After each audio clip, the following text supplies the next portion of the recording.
দোয়া কুনুত পারেন না বলে যারা ভয়ের বেতের নামাজই পড়েন না, তারা শুনেন তিনটা কাজ আপনার জন্য রয়েছে।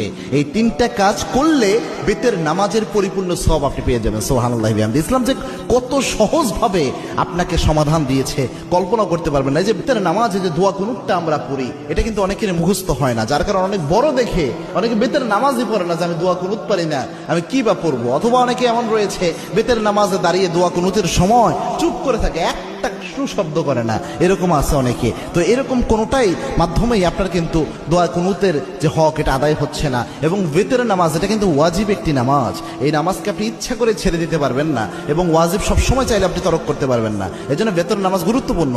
এবং কি আল্লাহর হাবিব সাল্লাল্লাহু আলাইহি ওয়াসাল্লাম বলতেন, ইন্নাল্লাহা বিতরুন ইউহিব্বুল বিতরা, আল্লাহ রাব্বুল আলামিন নিজে বেজরকে আল্লাহ রাব্বুল আলামিন নিজে ভালোবাসেন। সুবহানাল্লাহ। এবং আল্লাহর হাবিব সাল্লাল্লাহু আলাইহি ওয়াসাল্লাম সফর অবস্থায়ও প্রায় সময় চেষ্টা করতেন বেতের নামাজ যেন ছুটে না যায়। আল্লাহু আকবার। এই জন্য বেতের নামাজ মা বোন যারা রয়েছেন, বিশেষ করে আমার যুবক বাবা ভাইয়েরা যারা রয়েছেন এবং আমার বাবাজিরা যারা রয়েছেন, বেতের নামাজে আপনি দোয়া কুনুত পারছেন না, আপনি কি করবেন?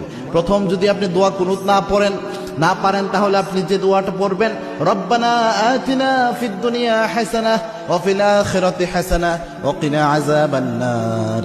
এই যে আয়াতের একটা অংশ, একটা দোয়া আল্লাহ রাব্বুল আলামিন দিয়েছেন, এই দোয়াটা আপনি প্রথম পড়ার চেষ্টা করবেন। বেতের যে সময়টা এই দোয়া পড়বেন, রব্বানা আতিনা ফিদ দুনিয়া হাসানাহ ওয়া ফিল আখিরাতি হাসানাহ ওয়া কিনা আযাবান নার। এটা পারলেন না ধরেন আপনি, তখন আপনি কি পড়বেন? আল্লাহুম্মা গফিরলি, আল্লাহুম্মা গফিরলি, আল্লাহুম্মা গফিরলি।